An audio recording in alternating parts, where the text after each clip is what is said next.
आई किचनमध्ये नमस्ते. आजची रेसिपी आहे ही वांगी भरलेली इथे आहेत. मी इथे 4 वांगी घेतलेली आहेत. ही गावावरून आणलेली आहेत. आता इथे स्वच्छ धुतलेले आहेत. 1 ते 2 पाण्याने स्वच्छ धुतलेले आहेत. आता वांगी कट करायची. इथे पाणी घ्यायचं. पाण्यामध्ये अर्धे चमचा मीठ टाकलेलं आहे. मीठ ह्यासाठी टाकायचं की वांगी कट केली ना तर काढली नाही परत.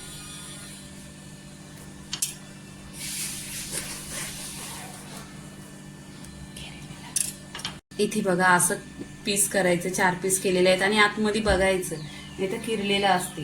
कट करून वांगी पूर्णपणे घेतलेली आहेत. अशी पाण्यामध्ये टाकायची आणि कट करताना अशी बघायची आतमध्ये किरलेलं असतात. ह्याच्यामध्ये एक निघालेला आहे. शेंगदाण्याचा कूट घेतलेला आहे. छान असं शेंगदाणा भाजायचं आणि मिक्सरला लावून घ्यायचं.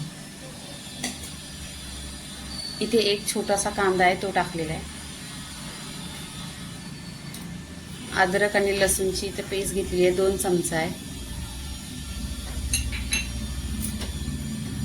खोबऱ्याचा ना कांद्याचा 1 चमच मसाला आहे. हा पण भाजून घेतलेला आहे कांदा आणि खोबरा. चवीनुसार मीठ घ्यायचं. इथे 2 ते 3 हिरव्या मिरच्या आहेत कट केलेल्या आहेत. याच्यामध्ये धन आणि बडीशेप भाजून घेतलेली आणि मिक्सरला लावून घेतलेली आहे 1 चमचा. इथे आहे ना गरम मसाला अर्धी चमचा आहे. गरम मसाला पण घरीच बनवलेला आहे. इथे जिरं घेतलेलं आहे अर्धी चमचा. हे जिरं पण छान असं भाजलेलं आहे आणि मिक्सरला लावून घेतलेलं आहे. इथे तिखट मिरचीचा मसाला आहे. हा घरचाच आहे. इथे मी बेडगे मिरचीचा मसाला बनवलेला आहे. हा पण घरचाच मसाला आहे. ह्याने आहे ना खूप टेस्ट छान येतो मिरच्या भाजून घेतलेल्या. हा इथे 1 चमचा आगरी मसाला आहे. अर्धी चमचा हळदी पावडर आहे आणि काश्मीरी लाल मिरची पावडर ही कलरसाठी आहे 1 चमचा. इथे चवीनुसार कस्तुरी मेथी आहे आणि इथे कोथिंबीर. भरपूर अशी कोथिंबीर घ्यायची. इथे मॅगी मसाला घेतलेला आहे. मॅगी मसाल्याने ना खूप छान टेस्ट येतो. नक्की तुम्ही एकदा ट्राय करा मॅगी मसाला टाकून.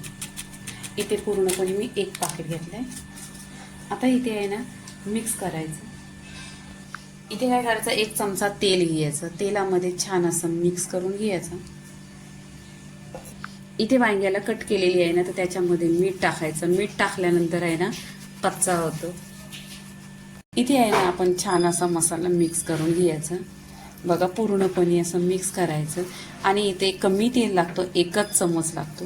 पण तेल टाकायचं कारण पाणी टाकल्यानंतर आहे ना तेवढा टेस्ट येत नाही. नक्की माझ्या पद्धतीने बघा तुम्ही एकदा ट्राय करा.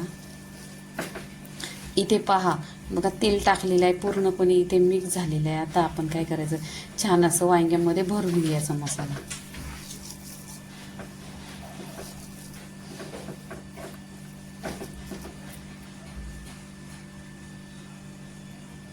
असं कट केलेलं आहे ना त्याच्यामध्ये पूर्णपणे असं दाबून दाबून भरायचा. छान अशी टेस्टी होतात आणि लवकर होतात. ही रेसिपी खूप लवकर होते. तुम्हाला टिफिनसाठी स्कूलमध्ये मुलांना किंवा ऑफिसमध्ये घेऊन जायला 1 नंबर आहे. लवकर होते खूप.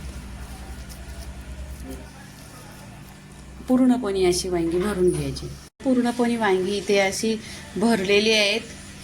अशी पूर्णपणे जाम अशी दाबून दाबून भरलेली आहेत आणि एवढा मसाला इथं राहिलेला आहे. गॅसवर कढई ठेवलेली आहे. त्याच्यामध्ये 1 चमचा तेल टाकायचा. तेल छान असं गरम झाला पाहिजे.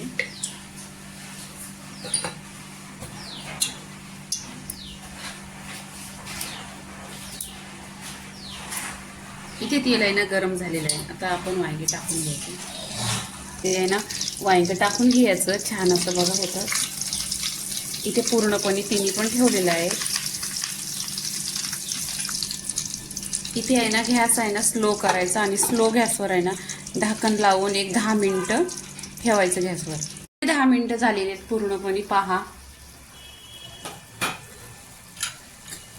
इथे वांगी छान अशी बघा शिजलेली आहे. ह्याच्यामध्ये चम्मच जातोय आणि मध्ये मध्ये काय करायचं असं ढाकण काढून असं हलवून घ्यायचं. आता इथे आहे ना मसाला राहिलेला आहे. तो मसाला इथे टाकायचा वर. 1 नंबर टेस्टी लागते बाजरीच्या भाकरी तिथं. आणि डब्याला दिली किंवा तुम्ही ऑफिसला नेली तरी पण छान आहे. आता काय करायचं, ही पूर्णपणे मिक्स करायची आणि एक 10 मिनिटं आहे ना ढाकण लावायचा. एकदम 10 मिनिटं मसाला पूर्णपणे भिजला पाहिजे त्याच्यामध्ये. इथे पहा 10 मिनिटं झालेली आहे, छान असा कलर आलेला आहे. पूर्णपणे इथे वांगी शिजलेली आहेत, पूर्णपणे रेसिपी झालेली आहे. आता आपण प्लेटमध्ये काढून घ्यायची. प्लेटमध्ये आहे ना वांग काढून घ्यायचं. बाजूला बाजरीची भाकरी एक नंबर टेस्टी लागते आणि खूप अशी लवकर पण होते वांग्याची भाजी, भरलेल्या वांग्याची. आणि मसाला पण बघा छान असा गिरेवीसारखा आहे.